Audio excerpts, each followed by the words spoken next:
What's up, Closer Nation?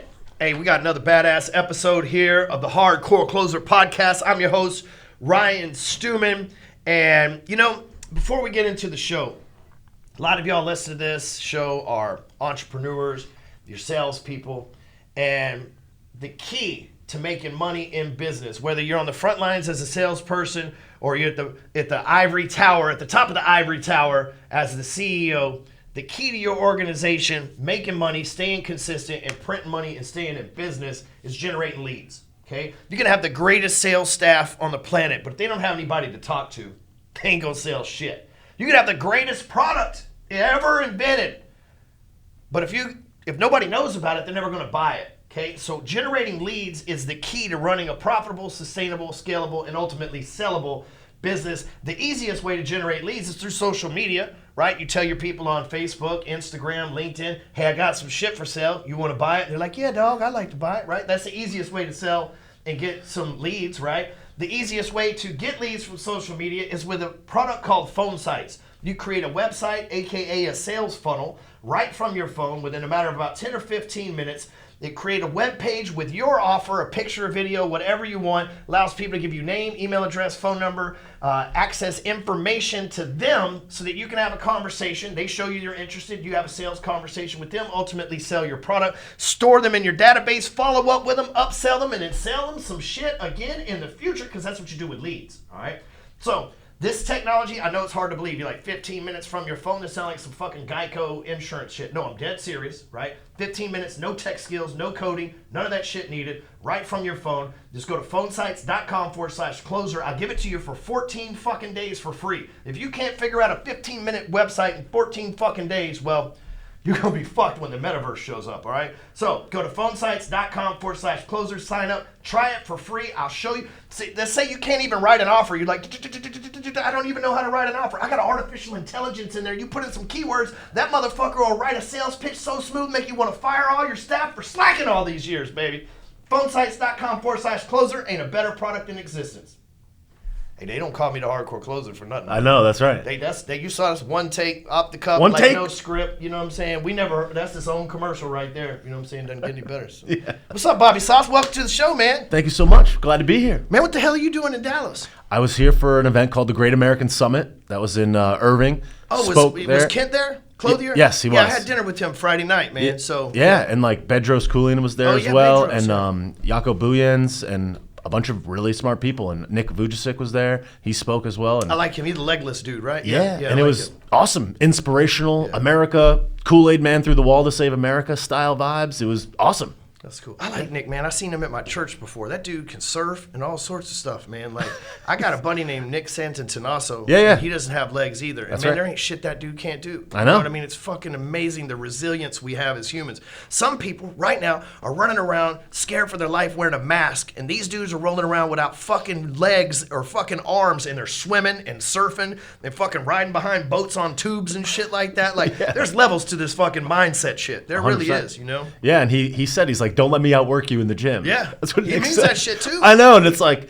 it's like this dude has one finger and he's outworking most people in the gym. Like, go figure that. Just goes to show how powerful the mind actually is. There's another dude that doesn't have legs. It's an athlete that's on Instagram, and he's a black guy, man. And his arms. So like Nick has only one arm, right? So he has to he's come over my house a whole bunch. He has to drag when he's not in his chair. He has to drag his arm down, drag his legs, right? This dude's, this other guy, and I forget his name, his arms are longer than his body, so this dude runs on his fucking arms. Dude, he's fast as shit. This dude can jump up on box jumps and stuff, just fucking miraculous human stuff like that. Yeah. That, like, if you did have legs and you could do this, it would be mind-blowing. The fact that you don't is like, I don't even know, like, my brain doesn't even compute how this guy does that. It's just unreal, man. Just unreal. The fact that they even make it that far in life without, beating themselves up and being depressed forever is remarkable in and of itself. But then to out-excel beyond the vast majority of people objectively is, That's next level. Like, that's next level thought process. Those are the people that we need to be listening to. I'm glad that they have the platform that they have. The world needs that for sure. Meanwhile, there's some fucking two-legged, two-armed fucking dude working for Google for $200,000 a year upstairs that fucking hates himself. Hates himself. Yeah, it's fucking crazy, man. So, Yeah. But anyway. The world is trash. As I say, the world is garbage. That's why you have good material to rant every day on Instagram. Free drip. It's endless. I just go online. CNN.com. Everything's dumb. That's it. It's free every day. And you can't escape it. You can't. So Yes. I don't watch TV. But on the way, as you notice in the building here, there's TVs everywhere. So, like, I come into work high and happy as hell, right? Just walking down the fucking hallway. And the next thing you know, it's like 5 headlines later, I'm upstairs. I'm like, you guys all fucking suck, right? Like, it really fucks with you. Yes. You know? That's what they want. They want you to believe that that's what's happening, that this is the lens, this is the only lens that matters in the world. Like, if you go to the airport, it's like CNN's on the TV at the airport. You don't even have to see, you don't have to hear what they're saying. It'll just be like, you should be afraid because you're Yes. going to die. Yes. And it's Yeah. like, oh, cool. Like, I was just here having a donut, about to go fly to see my family. And they're like, oh, you're going to die. Everyone's going to die. Your family's going to die. And, like, Joe Biden is the supreme emperor of the world. And also, he's intelligent and smart, and everything is good. We call him Byron. We don't even address him by his real name. We just I have many call names. Byron. I have many names for him. Brandon Byron, but we call him Byron. You've seen the Bing Bong thing? Oh, have I seen it? Yeah. Have I seen it? Absolutely. I've been telling people, like, it's the best 1 minute of media I think I've ever seen in my life. It's definitely entertaining. Tyler, he just did a remake of it with, like, himself, like, from TikTok stuff. This is good times, man. Yeah. But you, and forgive me if I'm wrong, but you haven't been on social media that long. Like, you just kind of popped up during the pandemic or something like that, or at least this handle, Take Naps, that you're under now, right? Yes. So I made a few comedy videos, but like when I was building a house, I like documented the building of the house. Some people thought it was funny. Did that for like a year. Once the house was built, it was kind of like, what do I talk about now? So I made a few here and there, but it was never really got any traction. I started making some political videos to just vent. August 20th of 2020, 60,000 views overnight. Tommy reposted it. Andy followed it. Ian reposted it. Tony Sentman at Real World Tactical reposted it, and it just kind of blew up from there. And I was like, I'm going to make a video every day till the election, see what happens. And now here we are, 135 or so thousand followers since, doing millions of views a month, going on podcasts, on Real AF, on Dropping Bombs, on Drinking Bros, and a variety of others. And yeah, and now that's what I'm doing. Now that's what I do. You were on Andy's podcast? Yeah, That's awesome. episode 100, Real AF. He messaged me probably... He's a great guy. I know. He messaged me probably 7 days after the first video popped, and he was like, yo, that was fucking hilarious. He's like, I was high. I think I almost pissed myself. He's like, I got to get you on the podcast. And I think 7 months later, I was in Missouri on the podcast, episode 100.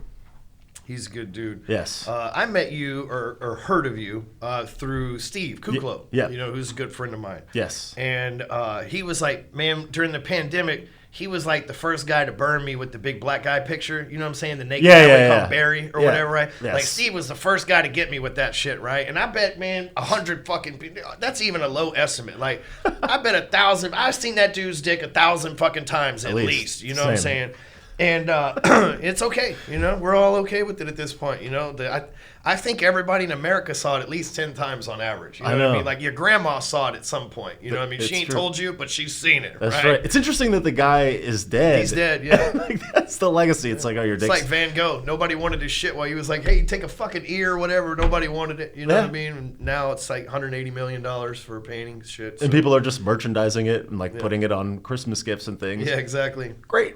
America. There is a, on my website, where people apply for our high-level mastermind that's up to $120,000 a year to be a part of. One of the testimonial pictures, like me and my pastor, and me and Kuklo, and me and Weatherford, and maybe Tommy or something like that. And then we photoshopped a picture of me and that guy, me and Barry in there. And like, if you know, right? So people scroll through, they're like, hey, man, I think your designer's trying to fuck you over. It's like, no, we put that in there. Yeah. But now we know you're one of us, though. It's all good. Yeah, exactly. You know? Yeah, you understand.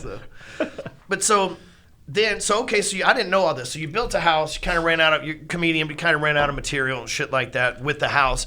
And then 2020 showed up and was like, here's a fucking endless supply of fuckery. Bobby, enjoy this, right? Yeah. Like I've been a web developer for 13 years. And one thing that I realized in web development was like, the content and consistently creating unique original content is like the name of the game online. And it's like if you don't have a feed, like if you don't have a drip of it, it becomes cumbersome to come up with what to talk about. So it's like with the news is like the one endless drip of all content flows. So I just so happen to niche in beyond news and say, okay, political news. And considering that things are so hot, the other thing about political content too is that political content is emotional. It involves your life. It'd be one thing if it was business and it's like all you think about is business, but you can detach from it. It doesn't kill you. Right. Whereas like politics can like affect your family, your income, your economics, freedom. Your freedom, everything. It's all things. So there's this visceral reaction to political content. So add the fact that it's news, endless drip, something that's emotional and visceral that you feel like you need to share because of some greater thing. It affects your family, your life, the future, America, whatever. It's just like the perfect combination of things where I was like, I could do this forever.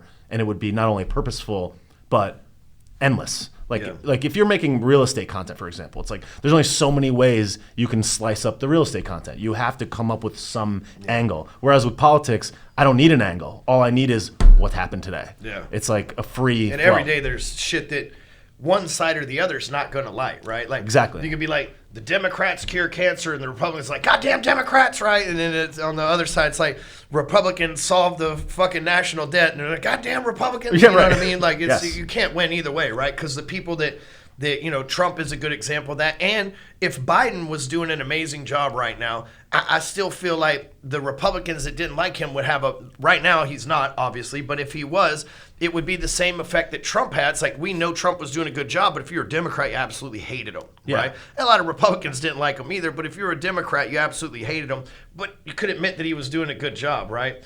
But a lot of them couldn't, right? And they were like, "Oh, he's doing this, that, and the other." I think the same thing. If Byron was doing a good job right now, then like the people that are the diehard Republicans would be like, "Oh, he's cheating or propping it up," or the same shit. You know what I mean? Like he's colluding with Saudi Arabia or whatever it is, right? Mm-hmm. So no matter, the good thing about that is no matter what you say, it's going to trigger one of two personality types, right?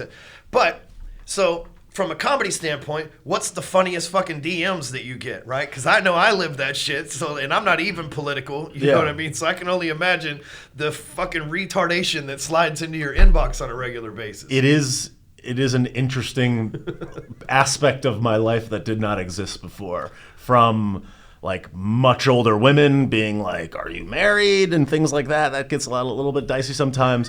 The thing that Big Shirley sliding in your DMs. Yeah, they'll be like, I'd really like to make dinner for you or something. And like their profile picture will be like a giraffe or something, and like their profile's private, and I'm like, I don't even know who you are. Like I'm like, okay, I don't know. I'm not into giraffes. Yeah, it's like I don't even understand what that's about. But the thing that's been so incredible is that people, like, I go above and beyond to engage with people because I know that that's kind of the differentiator. If there's a guy with 500,000 followers, they can't respond and engage. Yeah. So one of my secrets is like I engage with people in the DM. I'll respond. I'll acknowledge when they repost me, like every single person. I dedicate hours of my day to it. Like Andy says, it's like some of the successes are in the inefficiencies. The inefficiencies is I read my DMs, all of them. So I'll acknowledge them all, and somebody will send me 500 messages, forwarding other videos and things like that, and I'll acknowledge them, the ones that I like, but they feel like I like owe it to them. And if I'm like, "Hey, could you stop sending me like the Joe Rogan clip of the day?" Like I already saw it. God, I have those too, man. And then they're like, "Oh, unfollow!" Like you're mean, unfollow. I'm like, "What do you mean, dude?" Like I'm so like I politely asked you to just stop forwarding. You're just adding to the noise. Right. You're just adding to the noise. You're taking away from a person that writes a heartfelt message that it really means something. Right. So now I just wasted. And not only that, you wasted my time 47 times in a row. And then I'm like, "Please stop." And they're like, "Oh, you're not nice." Yeah. Like, okay. It's crazy because the internet, and we were talking about this right when you walked in, the internet is a place of starting shit with you, and then when you finish the shit with them, they're the fucking victim. It's like, I remember in the 90s, this was a big news story here in Texas. There was a dude that broke into a house, and the homeowner shot his ass, right? So this motherfucker's midnight, and Texas created an aggravated crime around this. Like anytime you rob a house after dark in Texas now, it's an aggravated crime because of this particular crime, right? And it could have been 2000s or 90s, whatever. But dude breaks into a house, homeowner shoots a motherfucker in the leg because he don't want to kill him, but he also is a burglar in his house, right? Yep. And then the burglar sues him and wins in court. Yeah. Okay? Happens all the time. Right? Like, But that's what we're going through on the internet. I think that was the precursor to these motherfuckers that send you some stupid shit, and then you politely say something. It's like, oh, fucking Bobby's an asshole. And then they go and they get on their vlog, and you're like, you want to know who's really fucking terrible comedian and whose political rants are. It's like 5 minutes ago you were offering me hand jobs behind your fucking work. You know what I'm saying? You were fucking my biggest fan, and I just asked you to cool it with the fucking memes, Wanda. And now all of a sudden we got that fucking. It's every day. You know what I mean? It's in my group, people say shit. Like, I'll put a watch up for sale. Be like, oh, that's a fucking watch that a douchebag would fucking wear, right? Yeah. And I'd be like, yeah, your fucking mom likes it when I fucking choke her with it, you know? Jesus. Like, you fucking immature asshole. I'm like, you could have just kept scrolling, bro. Yeah. You fucking, you can't fucking choose violence with a violent man. Yes. I think there's just a lack of self-awareness just in general. Yeah, that's true. People don't understand their contribution to the game. And it's like they waste their time with things that are not them solving their own problems because it makes them feel better. And if you get mad at them, it's like, oh, good. Well, good thing I was a dick because that guy, I knew that he was a dick anyways. It's like, how about you just focus on what you're doing, dude? Yeah. Like, that would be better. Like, the world would be a better place if more people had self-awareness. And that's kind of why we're in this mess that we're in. Dumb don't know. That's what we always say here, dumb don't know. Joe Rogan has a comedy skit it's on YouTube. It's back when he was wearing, he was going bald, so he was wearing, a Kangol hat and a yellow shirt. Still remember this. And he's like, they should make an at-home stupid test. They have the COVID test. You just put it in your mouth. You're like, oh, fuck, I'm stupid. He goes, but the problem is why this never existed, because motherfuckers would run through their life savings it must be fucking broken. Give me another one. Fuck, says I'm stupid too. I'm not stupid. And motherfuckers would go through all their money till finding out that there was never a fucking smart test for them because dumb don't fucking know. Yes. You know? And I forget about that. It's like I drive in traffic and I'm like, this motherfucker just cut me off. What a fucking asshole. They're not an asshole. They're just dumb. They're so dumb that they never thought to look in the fucking rearview mirror driving 70 miles an hour in a fucking death trap on concrete suspended in the air in Texas, right? They just that fucking dumb that it never crossed their mind to maybe put a blinker on and look in a rearview before they just fucking pulled over last minute because Waze told them their exit's there. Yep. You know? And again, I'm smart, so I get what a fucking disrespectful asshole, right? But it's not. They're just fucking dumb most of the time. Yeah. Most of the time. Most people are not disrespectful. They're just disintelligent. No, I think that is true as well. And I think a lot of people are just kind of disconnected from what they should be focusing on. And instead they're focusing on things that they shouldn't. And as a result, all the other things are sloppy. And that explains just so many things about just the world in general. So yeah, that checks out. Yep. So 2 years now, you've been doing the political stuff. Yes. And now you're speaking on stages. How many people were here in Irving? I know it was at Toyota Center, so that'd be pretty big. No, it was at a Marriott in Irving. Yeah. So there was a couple hundred people there, and it was cool. It was people that all really cared for America, and the speakers were top shelf, and the people were top shelf, and it was just a great thing to be around people that are like-minded and are yeah, everything's real dumb. And it's I'm not a Republican, I'm not a conservative, I'm a pro-America person. I'm a police person, I'm a military person, I'm a first responder person, I'm a person that understands the significance of America, the flag, the people that defend it. A lot of Jason Redmond spoke, and there's a lot of he's great. Yeah, and there's veterans and their stories, and you're just dude, this is what we're here for. This is what this all is about. It's not about Trump. It's not about Republican. It's not about any of that. It's about think about what we took to even get here. And then you have a guy that got his face shot off. You got a guy that lost his brother and his brother-in-law. You got a guy that was in the police department for 25 years and his partner got shot. And now he runs a nonprofit that supports wounded police officers who don't get their medical bills covered by their police departments. These are salt of the earth American patriotic Imagine people. Getting fucking shot or wounded as a cop and they're like, nah, motherfucker, we ain't got that kind of budget around here. Thanks for your service. Good God. Right. Only in government. But yet and the government has unlimited money, but yet they expect the private enterprise to have OSHA and fucking workman's comp and all this other fucking shit and insurance and all. We're expected to carry that with no guaranteed money and no source to fucking print the shit, and the government can't fucking take care of its people. Man, that's all you need to fucking know to know that those motherfuckers don't give a fucking bottle of piss about one of us. Not me and you, right. Not a fucking cop, not a Navy SEAL. We put a lot of money in Navy SEAL. Not for their fucking benefit. Right. Not for the fucking benefit of the SEAL. Mm-hmm. They not if if they thought, hey, we put this $2 million into this seal as an investment in their intelligence and it's going to benefit them, that's a bad idea. That's exactly but it benefits us too. Okay, I'll listen, right? Like, they're fucking so greedy, man. Don't have to be.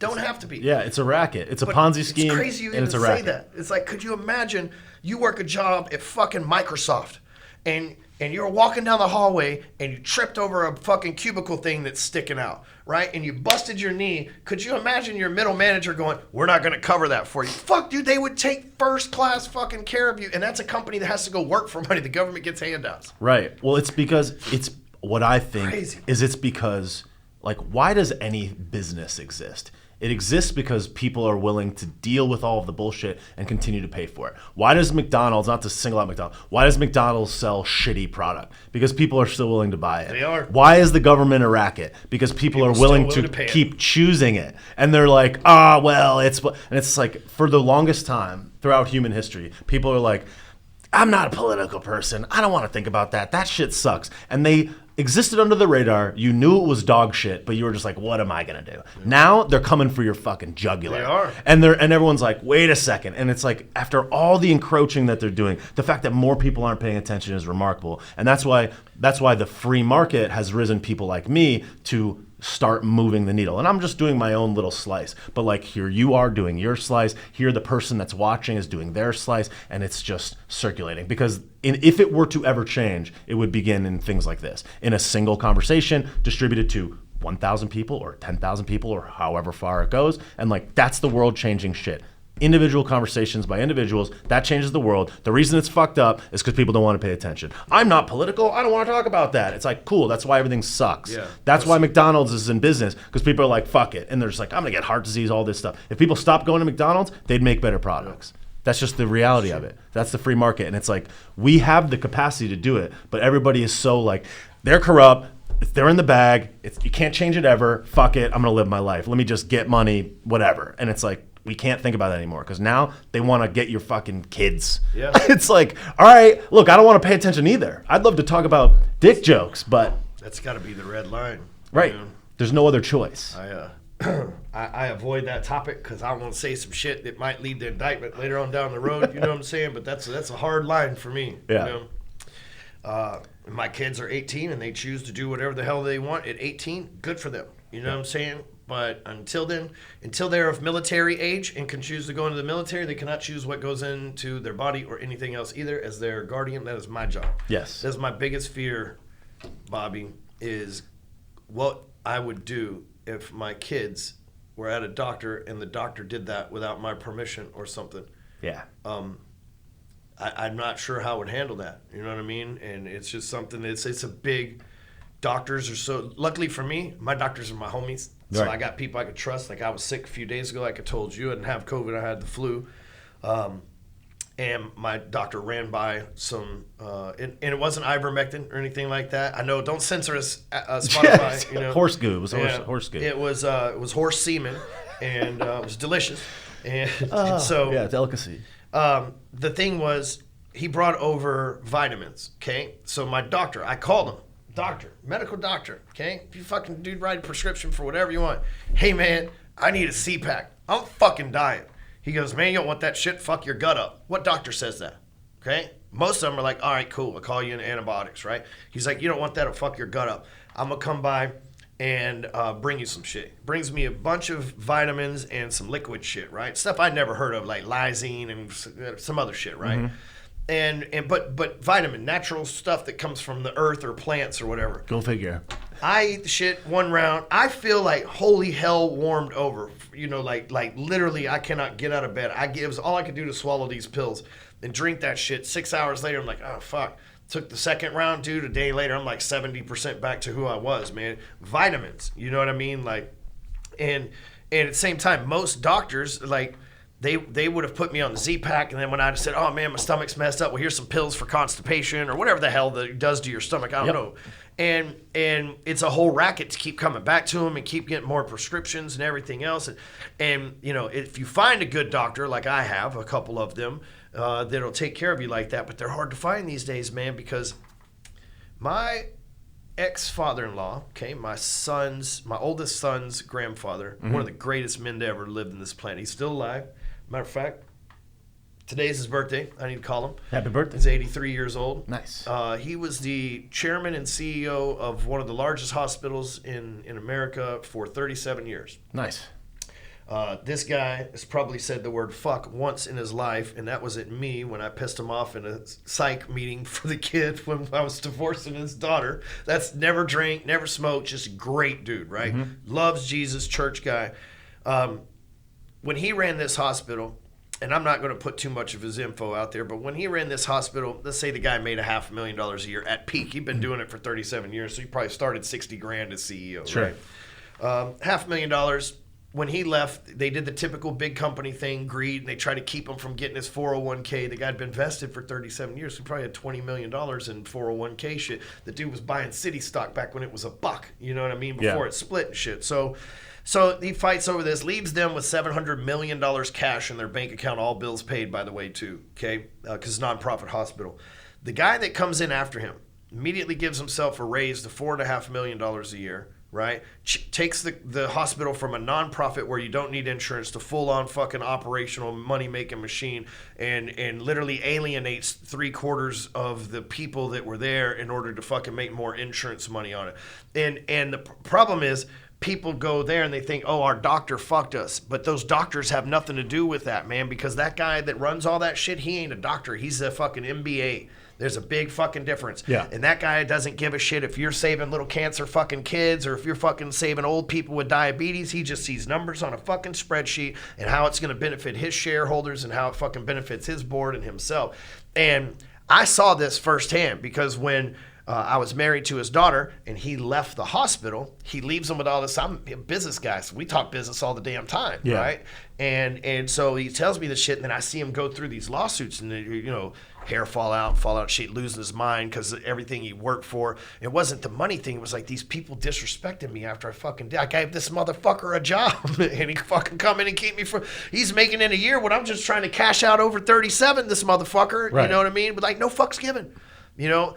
And so I'm like, man, that's got to be how 90% of these fucking hospitals are. So like the way that they fucking treat you and all this shit, like, and I watched a American Greed episode, I think it was, where this dude was running like, I think it was called ACH was the name of the hospitals, and this fucker was making $200 million like personal fucking income as the fucking chairman of this company and shit. And they were fucking getting people addicted to pills and fucking putting ventilators on shit. And this is back before COVID. I mean, so I can imagine when somebody steps in, it's like 30 grand a ventilator, 3 grand a COVID. It's like, you all got COVID. You know, how do we fucking come up with a test that's 100% positive every time? Right. Fucking crooks, man. Financial incentive is a powerful thing. And for anyone to think that that is not at least partially responsible for what's there is insane. It's like, don't you understand how people work? The world is an unfair place. That's just the reality of it. 100%. It's yin and yang. It's like it has to exist.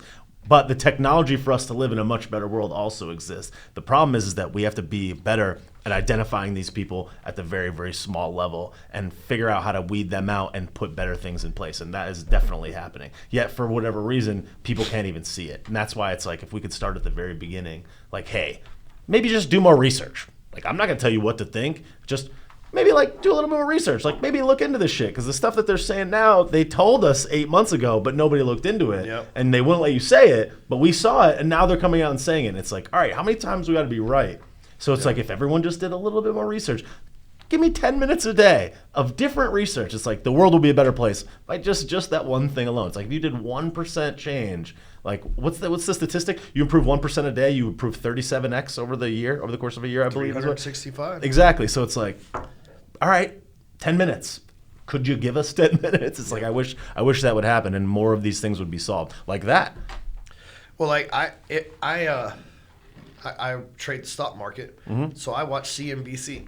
You know, it's a very liberal website. I could go to investors.com or anything else, but I go to CNBC because I want to see the Democrat side of things. Yeah, right? what they're pumping. And part of it, but I also want another perspective. I'm not just ego-driven to where, like, I got to always be like this patriot centrist thing. It's like, you know, okay, that's a way far left or a way far right idea, but like, let me see how they came to that. You know what I mean? Because there's something to be learned with the mentality in there, you know, but but because a lot of people stay in echo chambers. Agreed. You know?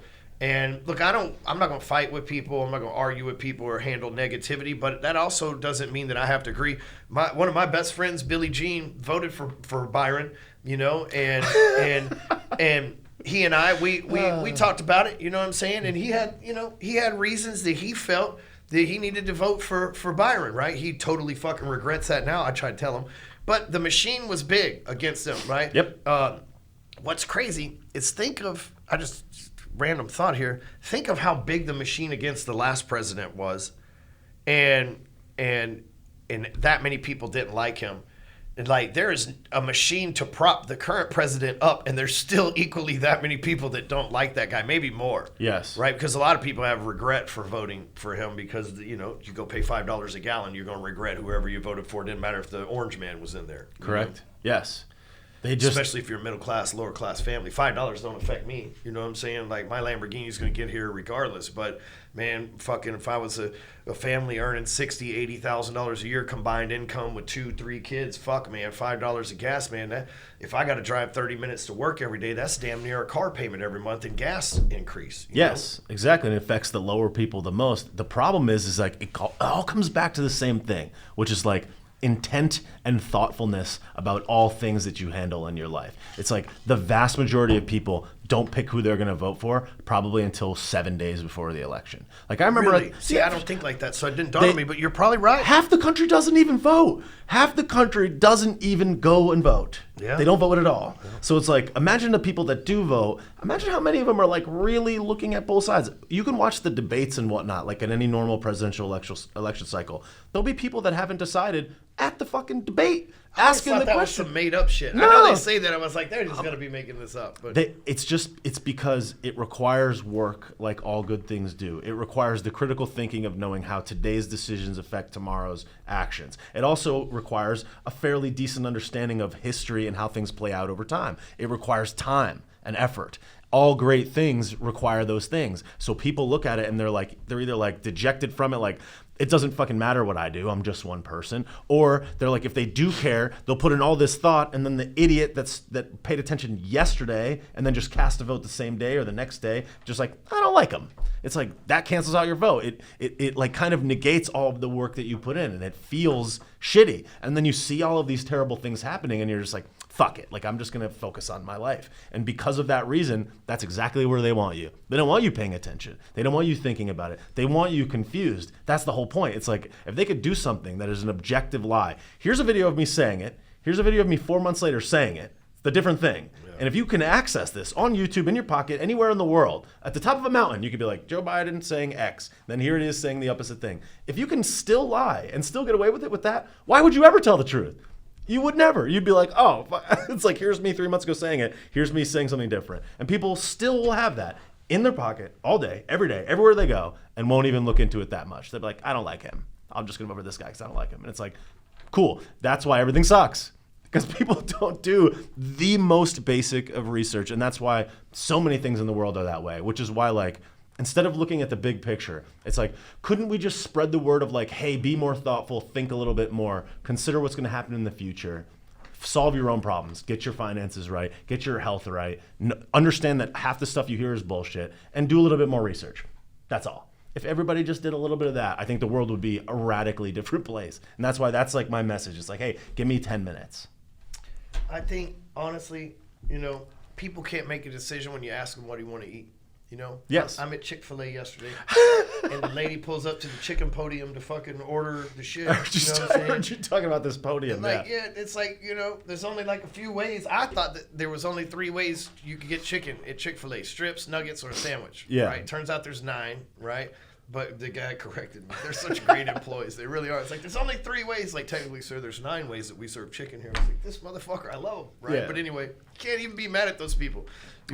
Like, Chick-fil-A is so nice. You'd be like, yeah, and don't fuck up my order. They're like, my pleasure, sir. Yeah. Like, it's just, there's like the funnest people. But anyway, like, this lady's hungry. She looks hungry. And she was the size of a hungry person. And in line at the chicken podium ordering and limited choices. And saying, and still don't know what the fuck, right? Can't make a decision. Was Yes. there for like 3 minutes, which in the drive-thru feels like a fucking eternity. You know what I'm saying? It's a Yes. 15 second. Is it if the TikTok video's over, your ass need to be moving from Yes. the fucking ordering thing, you know? So people, you ask your girlfriend, your wife, you say, hey, baby, where you want to go to dinner tonight? I don't know. Food keeps you alive. So, you know, they can't make a decision because in sales, that's what really a sale is. You made a decision, right? So it's a big psychology thing for me. We have a process called CATCH, right? It's an acronym for how you sell somebody. Well, the first thing is C stands for clarification, right? You want to clarify why that person's there communicating with you, right? And so we ask what I call the world's most powerful sales question, right? And it sounds very elementary, but I'll explain it and it'll make sense here. But it's like, hey, what made you decide to reach out? So if you're in a sales call, somebody's talking, what made you decide to reach out? What that does is that is the implication that a decision was made with me, which is the hardest thing to get a human being to do is make a decision, just like I was talking about with food, right? Because when you make a decision implies intent, okay? So if I'm driving down the street, Bobby owes me $20, okay? And I see you, and you're walking the opposite direction as I'm driving on the sidewalk, and I grab my car and I swerve into your ass and kill you, right? That's life in prison because I made the decision with the intent to fucking maul and hurt you, right? Now, if I don't know you for shit, same dude walking down the street, same direction, I'm still in my fucking car, I drop my phone, I reach down, fucking somehow I swerve the fucking car over, I hop the curb, kill you, no intent. Same result, you're fucking dead as shit, but I'm not going to prison because it was a fucking accident, right? So the real key there is personal responsibility. If it was an accident, there's no personal responsibility, right? If I made the decision, there was an intention and personal responsibility. People avoid personal responsibility like the plague. Yes. One of my mentors told me many years ago, he asked me this question, and I'll ask you, and this is how you know like really your level of personal accountability. So if you're parked at a red light, you're parked, completely stopped, somebody pulls up behind you, fucking rear ends your car, whose fault is it? Theirs. That's what everybody says, including me. But he said this, it's yours because you're at the fucking light. You were there. If you're truly personally responsible, it's like, I'm here. I chose to be at this light right now. That shit's fucking, you know, maybe insurance-wise it's their fault, but fucking I'm here right now. And a person that accepts responsibility is like, I'm the one that's fucking here. Oh, so it's like an existential question. Yes. Not Yeah.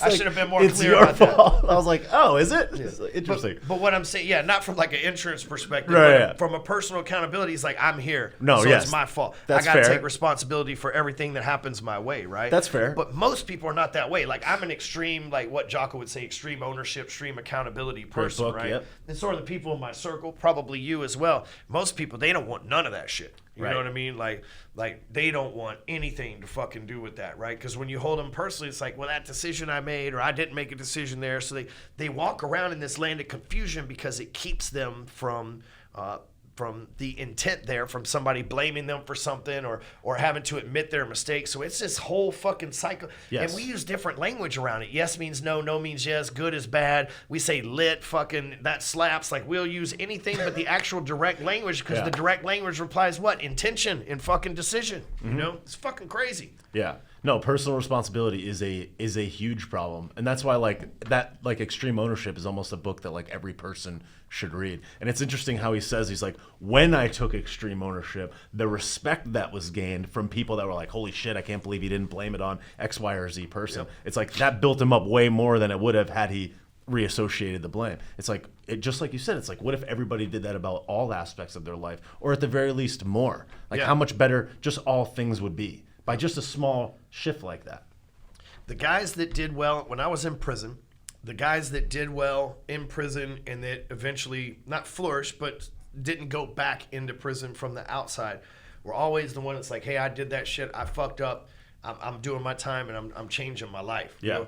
That was like 1 out of every 1,000, right? Mm-hmm. Most of those guys, well, man, what happened was they fucking caught me. Well, I wasn't even doing shit. Bitch, you got caught with 2 keys of crack.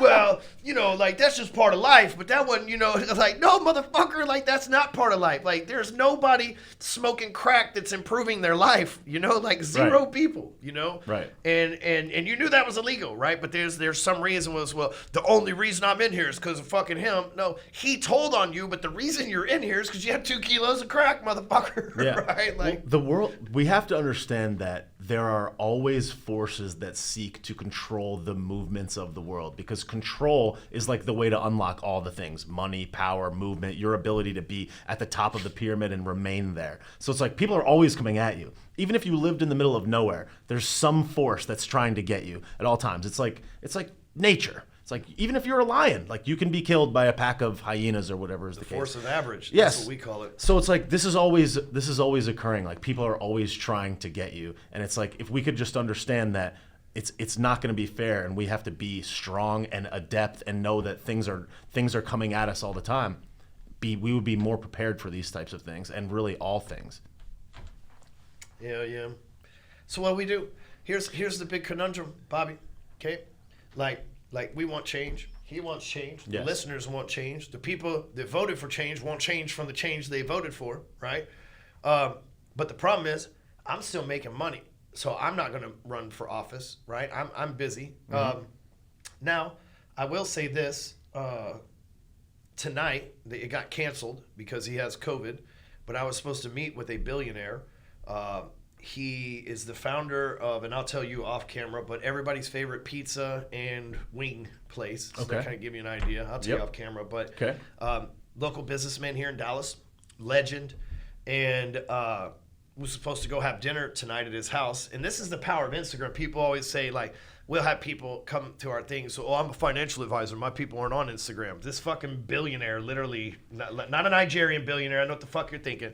Like, no, he literally reached out to me and says, hey, man, I really like your posts and stuff. My little nephew followed you, and that's how I got connected with you. I'd like to invite you and your wife over to dinner because I'm going to be running for office as an independent.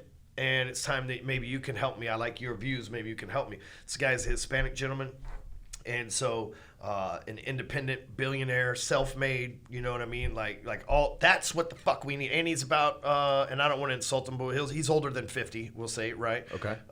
And it's nothing's worse than you overestimate somebody's age, right? So he's older than 50. Sure. So he's experienced, he's made money, he's run a big budget, he's been a visionary, he knows how to fucking talk to middle management, which would be Congress and the senators and all that shit.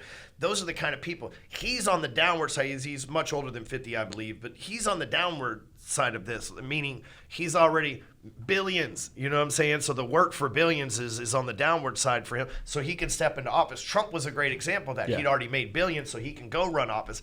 I'm still making my billions, right? I'm still working on billion number one, you know what I mean? So, and I'm changing lives in my own way, so I can't do that. Same with Andy. He's still working on billion number 2, you know what I mean? And maybe billion number 10 before he's fucking done and ready to fucking do that, right? Mm-hmm. And so the problem is, you're asking the productive, leading, personal accountability people to stop what they're doing that's creating good in the world. First Form creates good. Apex creates good. Yep. It creates good in the world, to go and fix evil in the world. And that's a big ask, because evil's powerful. So assuming a guy like Andy or myself or Ed Milet or Joe Rogan or whoever it is, right? Yep. We go and we fight this evil. We're putting what good we're doing on hold, first of all, to some level. First Form, Apex can still run with that, but you're still putting that on hold, and you have restrictions because you're in government now that you can't do certain things that you can do when you're not in government. Yep. To fight evil, and evil strong, because there's only 3 or 4 of us, right? And the hero, like, if you watch any movie, the hero always has to fight more evil people. There's always more the bad guys than good guys, right? You got Jean-Claude Van Damme movie, that motherfucker got to knock 50 people out before we get to the final scene. You know what I mean? Steven Seagal fighting 10 people at a fucking time. Yeah, that's how long ago it's been since I watched movies. I'm naming guys from the fucking 80s over here, but you get the point. Yeah, you know I'm fucking old. So, but like, that's the thing. There's always more bad guys. So it's a big ask to say, hey, guy on the path to making billions, we're gonna need you to stop that for our interest, to go fight evil people that we put there in the fucking first place. Can you do us that favor? Yeah. That's a fucking big ask. There are more than one way. There's more than one way to be the most powerful person in the world, and being the president is not necessarily that. And I agree. And we could argue that what you're doing and what Andy's doing and what Ed's doing and what all of these people are doing is contributing towards the solution. And they don't need to be in that position now to have the most influence. I said in my speech a couple of days ago, Joe Rogan is the most important person on earth right now. I agree. Him and Musk, I believe, are the two most important people. Like, literally the most important person on earth. And I bet if you asked Joe Rogan when he was 23 years old if that was possible, he'd laugh in your face. When he was in a nightclub telling jokes to 50 people, he probably never would have imagined that. And Fear Factor Joe Rogan wouldn't imagine that. Right. You know? So the point is like, what does that teach us? It teaches us that anybody that believes that they have the capacity to be great, that is advancing one brick at a time towards that direction, can meet unforetold power and strength.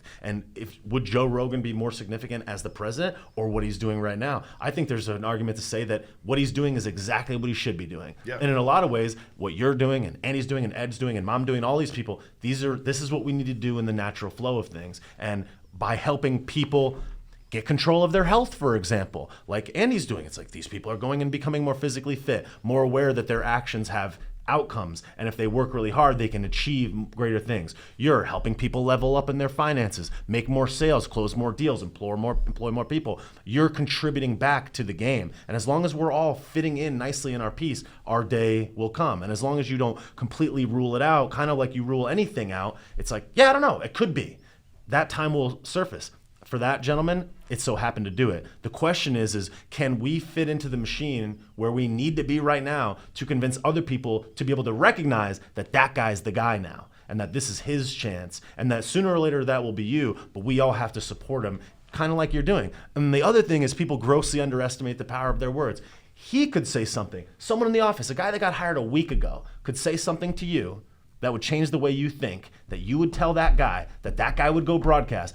That could change the world. That kid could have thought of it in the shower yesterday. He could have thought of it while he was taking a dump yesterday. Oh, I'm going to mention this at work. I'm going to mention this to Ryan. Ryan, to the guy, to the people, world changing. Yeah. Taking a shit, thought changes everything. So it's like if we could all just be more cognizant of how important and powerful our thoughts are and our words are, it all ripples through. It's like, that guy works out harder today because he listened to Andy. He went and did 75 hard. He's working out. He has a different thought at the end of his workout. He mentions it to you in the office. You mentioned it to the guy. The guy mentions it to you. We talk about it on the podcast. It hits 100,000 people. World changing thoughts. If we could all just understand that that's the game. If we could just be a little bit more cognizant of how powerful our thoughts are, world changes. That guy's up now. Let's support that. Let's teach people how to recognize that guy needs support. Man, that's huge. That's huge. And you know the big deal too is, like I was telling you, the changing of the old guard. You know, I believe that big businesses are on the cusp of falling. A lot of the publicly traded companies are going to go bankrupt, just like Enron and Lehman Brothers. We're going to see that. And the news is going to try to convince us it's the end of times, but it's not. It's just the beginning of, you know, me and Tyler were talking earlier. It's like people always say shit like, just got to be like the worst time to be alive. It's like, hey man, you ever float a wagon down a river? Right. Like, this is pretty fucking good. I got an F-250 that pulls a trailer. Like, I'm not on a wagon with fucking cattle and horses floating it down the river. We're doing good, you know? Exactly. It's the best time to be alive. And it really is. This is the thing. It's like, okay. That's the distraction. They don't want you to know that. Right. It's the easiest time to get rich in history. Yep. These fucking dumbasses that are crypto billionaires. That with the fucking the media, sorry to interrupt you, but the media doesn't want you to fucking know. There's more motherfuckers that are in their 20s and 30s that have billions of dollars in fucking crypto that the IRS can't identify who the fuck they are right now, that are richer than the people in Forbes, and the media doesn't want you to fucking know this because they don't want you to become those people, because that's the old guard passing. Yes. You think these 20-year-olds with fucking compassion and billions of dollars won't make fucking shit change in the future?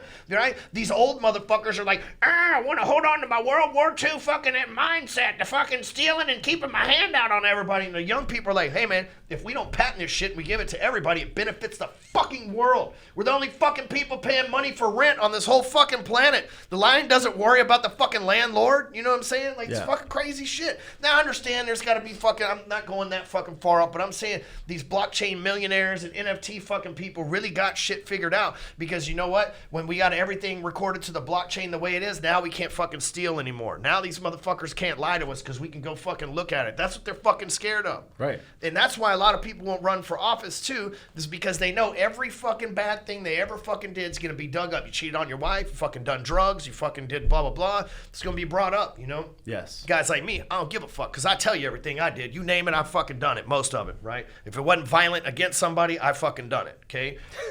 And sometimes violence, but only against dudes of age that were willing to also be violent, right?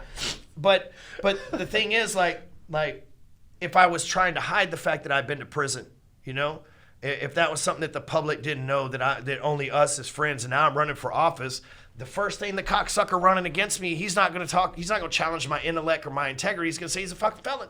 Yeah. That's what they do the first thing you're in court. You know what I'm saying? Like, they try to, degrade your testimony or whatever. And so, a lot of guys, let's say that a guy like Ed Milet, okay? Let's say that the reason why he's not running for office, I'm just don't fucking judge me, is that maybe he had a bankruptcy that none of us know about, or maybe as a kid with an illegitimate fucking woman that none of us know about, right? And obviously Ed doesn't have any of that, but I'm just saying we wouldn't know that because it's none of our fucking business, and we wouldn't really give a shit if Ed had that or not anyway. Right. But then the media starts making a big fucking deal about it, and it makes you go, well, fuck, man, maybe that is bigger than I thought of, because and then now all of a sudden his life's fucking ruined because maybe important people around him. So there's a lot of people that are held back just because, man, something happened 10, 20, 30, 40, fucking 50 years ago that they don't want the public to know about, that they know as soon as they file that paper, motherfuckers pulling their record, looking at everything they've ever done, Because the game of control is to give people pacifiers to threaten them from doing the thing that would make them the greatest. It's like like slavery is such a great example. It's like they didn't want the slaves to be able to read and write English. It's because they could read a sign that would say "Go north" and get the hell out of here. Yes. So it's like, okay.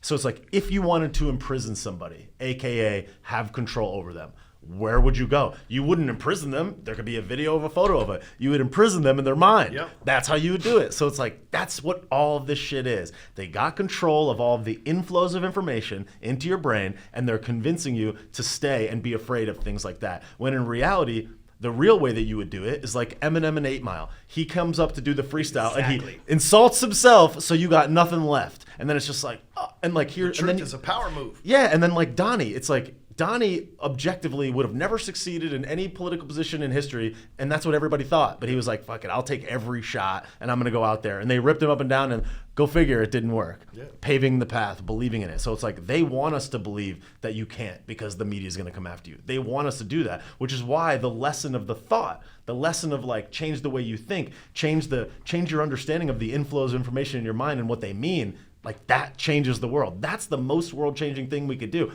Striking a pen or being in a position of power is not as important as being able to change the minds of people so that they could think independently. It's like if you teach the people how to read, they can all be free. It's like that's what we need to focus on, I think. And then the people that decide that that's their time, that have made $1 million or whatever, it's like that's what we need to be doing, because they'll be able to recognize that those people are who needs to carry the torch right now. If you're a successful person, here's what, and you're thinking about running, but you're concerned with your past, you're listening to the show. If you know somebody who might be in that situation, share this with them, because here's what I want to say. When I came out and said that, hey, I'm a prisoner, I'm a 2-time felon, lost my job because they took my license away because of my felony, like I expected everybody to be like, I told them I was adopted, all this other shit, dropped out of school, things that I had kept a secret. I expected everybody to be real judgy. I had a client that just came out as a transgender male, right? And he was a dude. Now he identifies as female, so I'm not sure what that is. But anyway, great guy, right? Conservative radio host too, by the way. And he said when I was talking to him about it, he's like, I expected a lot of hate. He goes, I unfriended him when I saw the post because he's a conservative talk show host, so I thought he was being facetious, and I'm like, I don't want no fucking blowback from that. Yeah. He hit me up. He goes, out of all the people that fucking dropped me, I didn't expect it to be you. I was like, man, I can't be like getting into those arguments. You saw what they did to Dave Chappelle. I'm not trying to be a part of that. Yep. He goes, no, I'm dead serious. I'm like, oh fuck, I thought you were just being, but I say that because that's got to be fucking hard. Yes. I'm a conservative radio show, and I really want to be a chick. You know what I'm saying? Like, I feel like I'm a chick. That's got to be hard. It was fucking hard to say, hey, man, I'm adopted. I dropped out of school. I went to prison. I've been divorced 3 times. I've been fucking addicted. I'm a fucking loser, but I keep winning somehow, right? The biggest thing, though, I want you guys that are thinking about this, they came out and Trump, hey, grab him by the pussy, and hey, he fucked Stormy Daniels or whatever her name was. He was like, I said it and I fucked her. So what? Right? And evangelical Christians still voted for this guy. So I'm telling you, there's a fucking chance that whatever the fuck you did is going to be okay. Right? Yes. Yeah. Rule number 1, only share memes with motherfuckers you for sure trust. Like, that is rule number one if you're ever going to get in politics. Never share memes with casual relationships. Like, only share the good memes with real motherfuckers that you know that the only way they're going to get those memes is if they fucking steal their phone from them too, right? Because I think that's really going to be the blowback in the future, you know? Hey, this guy's a political candidate. Look at these racist fucking memes that he sold. It's like, it's just a fucking meme. You know what I mean? Look at these judgmental fucking anti-insert fucking problem fucking memes that they... That's going to be the next big thing, you know? Hopefully it was people naked pictures, you know, but now it'll be memes, you know? Hopefully the people are equipped and prepared to navigate through those relatively insignificant obstacles. If we're being real, we've all shared the meme anyway. Right. You know what I'm saying? That would be like, I've never seen the Barry meme. Yeah. Like, bitch, get the fuck out of here, you know? Yes. But that's the thing is, like, again, it's like all roads lead back to the original point, which is just like mentally strong people that are exposed to consistent flows of the truth will create a better world going down the line. Especially, I think the most powerful part of it all is seeing it over long spans of time. Because no matter what, even if you and I really hit it off for the first 7 months, call it 12 months, nothing will teach us more about each other than knowing each other for 5 years, 10 years, seeing the things that you do and then what the results are short-term, long-term. So it's like, we have to have people that are paying attention to this shit. So the person that runs for president in 2032, they're prepared for it. And if people are not paying attention now, it's like, we need you paying attention now, because these things are going to happen, I don't know, forever, for the rest of your life. And it's going to get crazier and crazier and crazier because the work that wasn't done 8 years ago is being exploited now. So like, it's like, how do we change the world? Conversations, doing things like that, telling people to think a little bit more, be more critical, do more research. And then we do a lot of great things just by saying that. You know, the thing, when I was in the finance business, which I still technically am, but when I was a loan officer, we watched the bond market every day. Mm-hmm. So stock market, bond market every day, because we need to know what mortgage-backed security bonds were at so that we could guess whether rates were going to be up or down for the day, right? Yep. And kind of a difficult thing to know in the beginning. Now you just go to a website, it'll tell you. But back then you actually had to like compare, you had to do a little math, right? Yeah.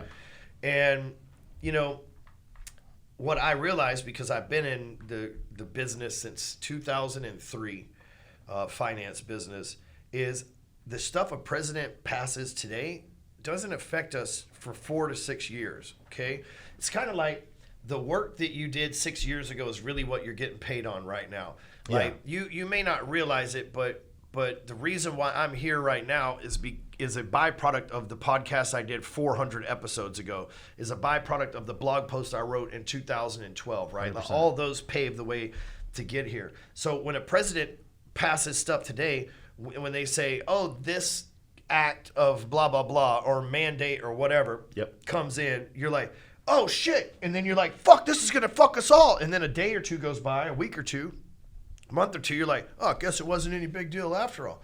But you don't know. It takes a while for that paperwork to go, right? It takes a while for them to fucking put the shit in motion. Mm-hmm. Then the next thing you know, 6 years later, it sneaks up out of nowhere, slaps you in the fucking face, and you already forgot about the fact that the guy did that. And then the new presidential candidate goes, well, that was a fucking Bobby thing. That's not a Ryan thing. Fucking Bobby's an asshole. That's why you've elected me. Yep. Now, I'm not willing to change what Bobby did, because I'm on Bobby's team, and y'all need to know that shit, okay? Okay, me and Bobby, we already knew this before you fucking guys did, but y'all need to know that. Hey, put the flash thing in front of him. Okay, now back to, right? Like, that's really what's going on, though. Mm-hmm. And so it's designed that way to where they pass laws now, and then you forget about it because you don't feel it. You don't feel the impact of it. Hey, we raise taxes, but they don't get raised till 2026, okay? You're like, oh, fuck it. It's not 2026. 2026, fucking XYZ other dude's in office. And he's like, oh, fucking Byron's the asshole that did this. You're like, well, unfix it. And he's like, oh, no, we're not going to unfix it. We can't. There's nothing we can do to Like, that was the thing that I believe they got pissed off at Donnie about, was he went in there and he unfixed a bunch of shit. You know what I mean? And then as soon as Byron got into office, he fucking went back and refixed it. You know, that was the first thing. Yep. Every executive order that Trump undid, he went back and fucking did it because, you know, Trump is a businessman. He's like, less red tape, the better. You know, that's what we love about Texas. And Biden's like, fuck, red tape's how I got here, goddammit. I need to put the red tape back or they won't need me anymore. You know? Yes. Yeah, no, Fucking that's crazy. no, and that's right, and that also helps you realize that a lot of these guys, though seemingly fighting against each other, are like ultimately kind of on the same team. It's WWE. Right, and it's like, and like people will dismiss like the misdeeds of Donnie. It's like he signed a multi-trillion-dollar bill. He wasn't saying that every place should open up. It's like the guy made mistakes too, and it's like all Tell this. everybody get vaxxed. Yeah, and like the inflation, it's like the inflation comes from the printing. He wanted negative interest rates. Like that wouldn't have been a good thing. So it's just like we have to understand that our critical thinking about each individual issue is how those things get solved. Like no one's going to be perfect, but if the people are more hyper aware of it, and his base or whatever you say says like, hey, this is not a good thing, then we could change those things in real time. Yeah. It's not like wait 4 years. Yeah. It's like if everybody paid a little bit more attention to the political happenings of the world, this would be a regular conversation. It would be cool to talk about it. It wouldn't be as polarizing, and then like everything would be better. Again, always back to the beginning. It's like be more mindful. It's That's like what the blockchain is going to do. That's like, it's going to keep people more honest. That's it, because it'll all be tracked. You know, your title to your car will be tracked, so you can't steal it. Your title to your house will be tracked, so you can't steal it. The stock market certificates will be backed by them. You can't steal it. To just keep people honest. You know, I hear a lot of people all the time. You know, they say, "Man, I don't like cameras everywhere. Man, we're constantly recording." It's like, what are you doing? What the fuck are you doing that you're worried about cameras? I actually appreciate that they're there because it holds me accountable not to do stupid shit. Yep. You know, in reality, and it holds other people. It's a deterrent from them doing stupid shit too. I got 17 cameras around my property, right? Hopefully, hopefully to keep somebody from fucking with us, had a stranger ever decide, right? Because they can see the cameras, but hopefully also to record them in the event that they do something stupid, right? And so a lot of thieves, a lot of kidnappers, a lot of people of that nature, they fucking know there's cameras everywhere. You can't get away with shit, right? You can't just pull over to red light and whoop somebody's ass because they did some dumb shit anymore because there's a fucking red light camera that'll record you, right? It keeps people honest. But always has me like, people like, man, I don't like being recorded everywhere. It's like, well, what are you doing? You know what I'm saying? It's like, I appreciate it, you know? Because if the government ever comes and says, hey, man, you were here on this, that, and day, it's like, ain't y'all got cameras? I wasn't fucking there. You know what I'm saying? Point me out. If I ain't on camera, I wasn't there, bitch, because there's fucking cameras everywhere. If you can't fucking show me in some fucking street camera at that time right there, like, I like it because it keeps me fucking, you know, keeps me out of trouble too.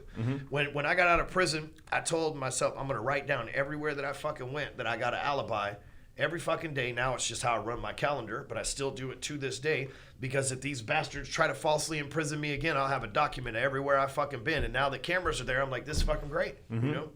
Yes. Well, it's kind of like people fighting the natural flow of technology. Like they'll be mad at cell phones or mad at social media or whatever is the case. It's like every single thing in the world is yin and yang. It's like it's duality. It's like there's going to be a negative for there to be a great positive. It's just figuring out how do we utilize it to the best of the negative. It prevents those bad things from happening. Yes, illegitimate actors can use it to keep tabs on you and ultimately exert more power and control over you. However, if we could figure out how to make it go up further than they're pulling it down, then there can be good in pretty much all things. And at the same time, we're not in control of it, and it's going to keep getting that way. Technology is going to move whether we like it or not. It's like if you prevent your kids from using social, they might be behind all the other people that understood what to do with social. Yep. It's like you can't fight a tidal wave. You just got to figure out how to surf it, basically. You're right. Yeah, you gotta keep your kids on YouTube and off of Pornhub. Yeah, you know, it's fucking not easy. Yeah. You know what I'm saying? The older they get, you gotta like figure out like these things. You know, I come in my room the other day and my 4-year-old's watching some scary thing on. Now he won't sleep in his room by himself. I'm like, God damn it, man! You know, how the hell was that thing on YouTube Kids? You know, but somebody snuck it in there, I'm sure. So it's like the other. I heard this quote recently. I don't want to butcher it, but it was something along the lines of like, allowing your kids to do dangerous things carefully is where they learn the most. It might have been Jordan Peterson. I forget who said it. But I thought that was really interesting because it's like all of those things that they stop you from doing, you ultimately did way worse later. It's like the girls that went to the all-girls school ended up going absolutely nuts in like college or whatever. And it's like you can't protect like people from doing dangerous things. You have to let them do dangerous things carefully and figure it out for themselves. Who knows what value that may have presented him, even though it may be bad now. It's like, good. That sucks, but hey, that's the thing. It's like he could have been at Jimmy's house as opposed to at your house and seen it, and then who knows? So it's like finding the good in it and then saying, okay, teachable moment, learning lesson, whatever. World is unfair, everything sucks, but it's probably going to be better as long as we know how to handle it when something weird gets thrown at us. Like in my generation, it was the same though. You know, here you might run across an ad that leads to a porn site on a device, and in our generation, it was you were riding your bike through the woods and there's a random Playboy laying there. Yeah, you know, like that was it. Oh shit, this Playboy. I've always wondered what these look like. I don't know who these people were that just left like naked picture books in the woods, but they were always there. It didn't matter what city I lived in or what woods. There was like always a fucking Playboy somewhere. It's like, you know, I don't know that I ever encountered one in the woods. Yeah. Did you ever play in the woods, like fucking run across like porn out in the woods? See, maybe. Yeah, woods porn. Yeah, I don't know. That was like, I lived in like 3 different. Yeah, where did you live? Yeah, when I was a kid growing up, it's like fuck. There's always like there was this neighborhood, and next to the neighborhood was like large like woods, like farmer owned the shit, and it was out in the country. But the neighborhood was probably 500-600 homes, and there was like little tree houses we had out there, you know. So it was like little hangouts, and the teenagers would go and drink beer and smoke cigarettes in the little hangouts, right? Uh-huh. And so as a kid, you like 9, 10, 11, you know, to go out there before you're a teenager too. But teenagers always have porn and shit out there too, you know. So, but that's the thing is, little kids be rolling through the wood. You're like, oh shit, you know. I remember one time I was like 14. I rolled through. There was a 6-pack of Zima sitting there at 8 in the morning. I missed first period of class. Drank all 6 of them. Sounds I had a hangover the next day. Yeah, that sounds about right. I didn't know that field porn was unique. I thought that was like a normal thing, but you don't have that experience, huh? Well, your neighborhood wasn't lit like mine. Yeah, I guess not. We should have been as poor as I was. Yeah, we had field porn. I know that sounds pretty good. No, people would be like, go to whitehouse.com. Like that was the message, and like that was a porn site, whitehouse.com. Was it? Yeah, back in the day. And like there was or lemonparty.org. Yeah, fucking like assholes. Yeah. Don't Google that or look it up. Yeah. I'm doing you a favor. Yeah. Stuff like that was around, and it's like, and here's the other thing too is like I remember when I was in high school and there would be explicit albums or explicit video games. Yeah, and people were like, hey, this is gonna make you be a murderer later because you're playing shoot 'em up video games or whatever, and it's like. Not only did none of that ever happen, it's like not only did I listen to Eminem murdering his wife, but I never did any. I've never done any violent thing to anybody ever. So it's like we have to remember what it was like when they said that was going to happen, and understand that like if they were to just equip us and say, hey, you know, it's not necessarily going to go this way. Don't fight.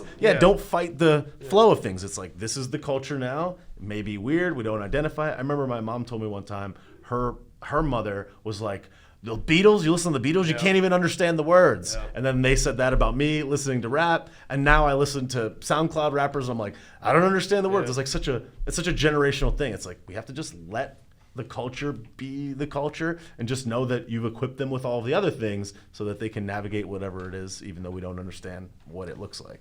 You know how you can listen to a book in the gym and it sticks? When you, the music that you grew up from ages 14 to 22 is the music that sticks with you the most the rest of your life. Yeah. So that's the music you identified. For me, that is like Anthrax, Metallica, Megadeth, that kind of stuff, because that was that era in the 90s for me. Like that's always, but they were same thing. That death metal's gonna rot your brain and all that, you know. And my dad was like, man, he listened to Led Zeppelin, so that shit with fucking electric guitars and Pantera, Respect, Walk, Fight, and shit like that. He's like, what the fuck, you know? Yeah, this is gonna get you in all sorts of trouble. And now these fucking Cannibal Corpse, like just, you know. And I can't understand that shit, you know what I mean? But you know, it's true. You know, and like old people's like, that's not country. Florida Georgia Line's not country. Pretty sure like 10 platinum fucking songs makes it in the country genre, makes it country. It's like saying Jake Paul's not a fighter. He keeps knocking people out. Right. No, that's right. I can't tell. He's not a fighter. He sure looks like one. That's right. But you're right. That is a generational thing, you know.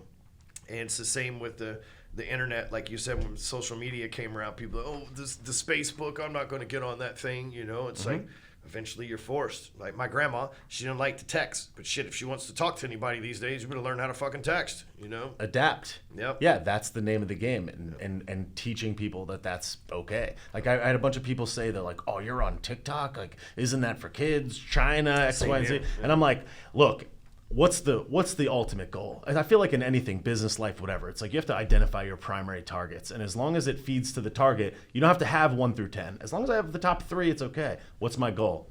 Distribution. If I'm distributing the truth, all right, maybe I shouldn't be here, but that's where the distribution is. All right, I'm going to use the distribution. It's like, I don't want to be... Somebody's watching it. One person's better than zero. Right. And it's like, I remember this guy, when I was in the internet space, he would always say, he's like, on the internet, all you got to do is figure out how to make $1 a day. He's like, because you can't multiply zero. He's like, if at least I have one, I can multiply it by something. Yep. So that's how I look at it. It's like, if I could reach one person on TikTok, one person could be 5 million people. You don't know who's on the other end of it, which is, again, why it comes back to like the importance of conversations and thought. Like, one guy has one thought off the cuff today and casually mentioned it to you, or they have 200 followers on Instagram, they post it, you see it, you repost it. It's like, that's why I'm even here. All I did was one day I was like, what the fuck? And like, now 5 million people a month hear whatever I have to say. Because one time I was like, what the fuck? So if we could all just be more aware of like your individual thoughts and the things that come out of your face, like, could pioneer this whole new direction, not only for you, but think about all the other people that we influence. Like, imagine you, like, one day you decided, I'm going to do this one thing. And it's like, imagine the millions of people now, probably tens of millions, maybe hundreds of millions of people that have indirectly or directly been influenced by something that you just thought first, that you thought of in the shower, said on a podcast, said to one person in conversation, or somebody said to Donnie in 1971, that 30 years later, he said to 500 million people. Yeah. We just, like, if we were, again, it's like, if we would audit our thoughts and how empowered and powerful they are, it's like, there's your world changing stuff. There's your 10 minutes a day. There's your like mega impact. I remember I used to think, like, how could I change the world? How could I do that? What would I have to do? Wouldn't I have to be the president? It's like, nope. You have to be a person that's very thoughtful, that spreads one piece at a time, goes to the gym every day, does this walk every day, has an enriching conversation every day. 10 minutes less Netflix, 10 minutes more thought. World is changed. Yep. You know, I like what you said earlier. I think that's the biggest takeaway for me in this podcast. Is like, do you think Joe Rogan thought he would be the most important person in the world? Yeah. When he was doing when he was commentating on the UFC and he had a podcast that nobody listened to. I know what that feels like. And I'm not near as big as him, obviously, but I know what that feels like, you know. The other thing, and I'll leave us with this, is in 2015, I spoke at Russell Brunson's funnel hacking event. It was his first or second one, and I was the main speaker on the second day. Right before me was this guy, theme here on the show today, was a guy in a wheelchair. And I don't believe he had legs either. And he's passed away now, but his name was Sean Stevenson. And you should go watch his YouTube videos. At one time, he was getting hundreds of millions of views on his YouTube videos. Real motivational, inspirational guy. I'm very fortunate to have met him before he passed away. He had an accident somehow. And he gets on stage and he does his thing. It's fucking amazing. And a lady asked him a question at the end. They're doing Q&A, and this I've been on 100 stages since then, 200 stages since then, bigger stages, right? But I'll never forget what this guy said.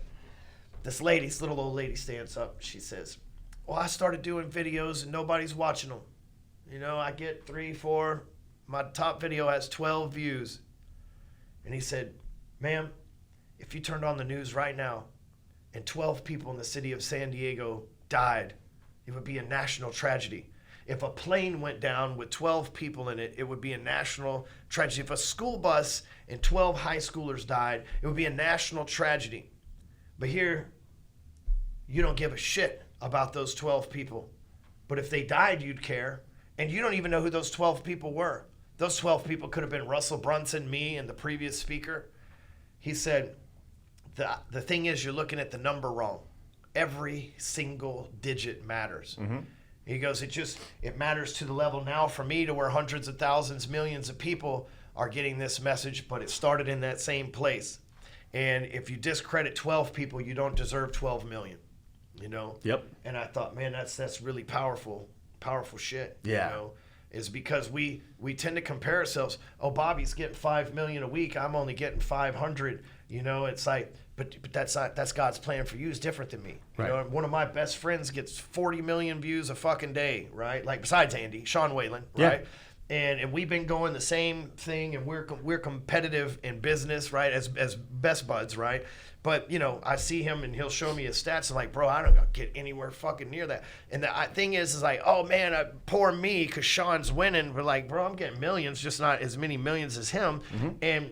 But the fact is, that's my path, right? Yes. Maybe his and I'm just randomly saying stuff like I did with Ed. Maybe his shit's a lot of people that are just average Joes that watch him. Maybe my shit is 12 million fucking Forbes 400 list, and it's not. But you see what I'm saying? You don't know. I don't know. I can't identify the fuckers to compare in the first place. And if I played the poor me, Sean's winning game and didn't do anything, because why should I do it? Because he's already fucking winning anyway. Then I wouldn't be able to help the millions of people that I'm helping, right? Or the dozens if it was only a dozens, right? So who are we really, like you said, to withhold that information? Because maybe, if the 9/11 towers fell today and nobody fucking shared anything, nobody said anything, we wouldn't know that we were going to war or anything else other than the people right there. You know what I mean? It's like it's important that we get on videos, we share information, that we put ourselves out there, because like there's plenty of people that won't. But somebody needs to hear this shit. And that's the beauty, really, that I think right now, Bobby, is that your 5 million may not seem like a lot to you because you look at Andy's 100 million or whatever he gets, or Bilzerian's 100 million, right? Or Sean's 40 million. My million may not seem fucking a lot because you get 5 million, right? Or MSNBC gets 10 million, right? But here's what we never really fucking talk about. Collectively, me, you, and the guys that we know, we get more numbers than all the fucking media combined. Right. Tommy, Ian, you, Correct. me, Ed, fucking Andy, Sean, Kuklo, all of us fucking sending this information. Like, we all think, oh, hey, I'm only getting X amount. But collectively, because we all got the same fucking message pretty much, we're reaching a broader audience than damn near anybody but Rogan. Yes. Correct. And it might match his. Correct. No, extremely important. And what a great lesson that story about that guy is. That guy said that on one stage, one day to you. Here it is recycling. 8 years ago. Yeah, here it is recycling through. And then someone's going to hear it, and they're going to say it on a podcast tomorrow or 5 years from now. And here it is, this one thought that this guy had, the one response, is now rippling through the waves of time. And in my speech, I said this. I wrote this down and said it. I said that the statues of tomorrow are the content of today. It's like what you say now and you put on this microphone and you imprint into the internet will exist well beyond your lifetime. They have a crystal the size of a stack of postage stamps that can hold 360 terabytes of data right now. It could last on a crystal for over 1 billion years. You could put all of the world's information on these crystals, send them to the International Space Station, and they could exist forever. HD, 1080p, audio, video, text, images, for the rest of time, well beyond all human existence combined with the technology we have right now. So what does that mean? It means that your thought in the shower that you record, that you put into the ether, will exist 500,000 years from now. Imagine how powerful that is. Imagine if you could watch George Washington give a speech on video in his phone. No shit. You know what I mean? Imagine how powerful. Imagine if you could watch your grandfather tell you what he was thinking about when he was 30 years old. Yo, I don't know what's going to happen. And here you are 80 years later. It's like, could you imagine the power? So it's like, if we understand that the thoughts in the shower are this emblazoned piece of content till the end of time, we would change what we think about. We would change what we say. We would understand that this power is unforetold, and 500 years from now, people will look at this and be like, holy shit. Imagine that your parents didn't have that. Your parents didn't have an HD 1080p camera. And now here we have all this stuff. It's like, do that over a course of a lifetime, show the progression. When you die, the video, the summary of your life, all the things that you said, 500,000 years from now, they could be said. Socrates, we still read today. People that, and they didn't even have that. There's stone tablets that we still read. And that's on stone. We're going to have a 1080p audio video recording on a fucking memory crystal in the space station 500,000 years from now, should humans be alive. Change what you say. Change what you think about, because it will exist forever and have far more impact than we even really understand at this time. They're watching. Yeah, I like the way you think, man. Thanks, bro.